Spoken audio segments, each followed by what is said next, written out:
let's get into this next topic, man. Aaron Rodgers, man. Last night, Aaron Rodgers looked terrible. He looks terrible. There was reports that Aaron Rodgers and the Pittsburgh Steelers want him to come back in 2026. That's more has to do because the 2026 NFL draft class, especially when it comes to quarterbacks, are super weak. All these guys they had coming out, they had about 4 or 5 quarterbacks. They were telling us, oh, he's going to be good. He's going to this and that.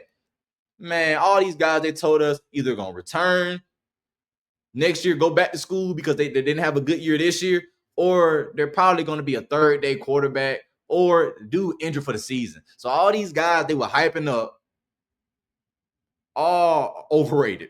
All either overrated to a point they got to go back to school, you know what I'm saying, to get better, or they're just injured and it's just like, they're just having a disappointing season because they're just injured. You know what I'm saying? But Scott, we got to start listening. I like Mel Kiper, bro. Everybody he told us was going to be a top quarterback in this draft, bro, coming up, bro. All the guys that potentially might go back to school because they need it. And so the Pittsburgh Steelers like want to bring Aaron Rodgers back because he's probably going to be better than what the draft has to offer. And that might be right. But after last night, you might think Aaron Rodgers should retire. But this is what I would say. I don't think he should retire. Aaron's not going to move the same. Like, it was one play where he stepped up in the pocket and Bud Dupree came around. Then he just, you know what I'm saying? He retraced his track. He retraced his steps. He rushed outside. Then he retraced his steps to make that sack. Young Aaron Rodgers he has a little speed, a little quickness to get that first down. Old Aaron Rodgers, all day, going to get a sack, man. He ain't got that burst no more, bro. And that Achilles too, he ain't running around like he used to, like he was back in the day in his prime. He's not doing that. You know what I'm saying? And I'm not expecting him to do that. But he also don't have no weapons. If you double team DK, there's nobody else you fear on the offense. They don't have a running game. The crazy part about it is you let Najee Harris go because you felt like Warren could be your number one back to carry the load so you can have a competent and a great running game. And he hasn't shown nothing. He's been banged up also, to be fair, but when he's playing, he don't show nothing. He don't jump off the screen like he was before. He was jumping off the screen. That's why they was okay with letting Najee Harris walk. Because they was comfortable and confident that Warren could carry the load. But now I don't see nothing for him. They got the Jalen Johnson kid. He make plays down and there, then he make plays, you know what I'm saying, bit by bit. But he ain't really nobody that you fear either. He don't jump off the screen. Besides DK, name me somebody else. I thought Calvin Austin was due for a great year. You know what I'm saying? Coming off of last year. I thought he was going to come this year and show that he can be a number 2. And he hasn't really shown nothing. They're using 3 tight ends when you really need more skill positions when it comes to the wide receiver position, not the tight end.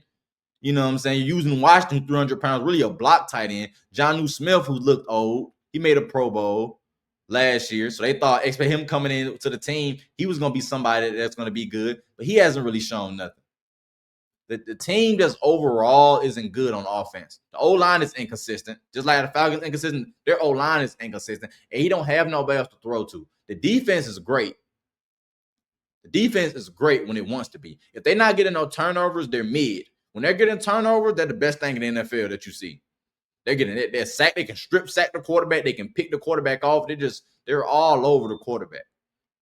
But when it just comes to A-Rod, yes, he's old. He's old. But I believe you give him some help, you give him another receiver that can create separation, that can get open. I think he's good enough to take advantage of that with a DK on the other side. Then once you have a guy that can get open, now you have to account for that. And now DK not getting double team as much no more, which open him up to get separation. Now he can make plays.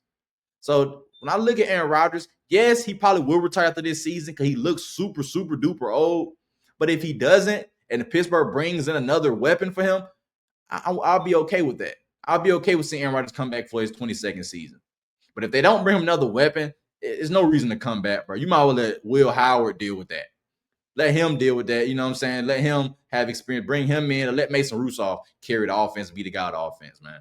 That's what I would do. But if you bring another wide receiver in, just like a Waddle or any somebody like that, I think you'll be better off keeping Aaron Rodgers. But if you don't, I think you're better off letting Aaron Rodgers walk, bro, and letting him just retire and go into the sunset because you're not doing him no justice just with one weapon, which is DK Metcalf. The running game is not there. So now you're putting all the pressure on Aaron Rodgers to make plays, even though he's super old and he's not mobile like he used to. He can't scrub around like he used to. So the Steelers can fix that problem by bringing another guy that can get open and create separation, make plays. So Aaron Rodgers can have another guy that can make plays outside of just the tight ends and DK. Then I think they'll be great bringing him back. But if they can't, let that man go ahead and retire, bro. Because last night he looked crazy. A lot has to do with him not throwing the ball on time and messing up and making mistakes. But it also, you got to admit, too, he has nobody else that can get open besides DK. And if you double DK, then there's nobody else that's going to get open. And Aaron is going to have a long day dinking and dunking the ball all day. So if they fix that problem, then I'll rock. And if they don't, then, man, if I'm mad, I just retire. If I'm on Aaron, I just retire and let it go.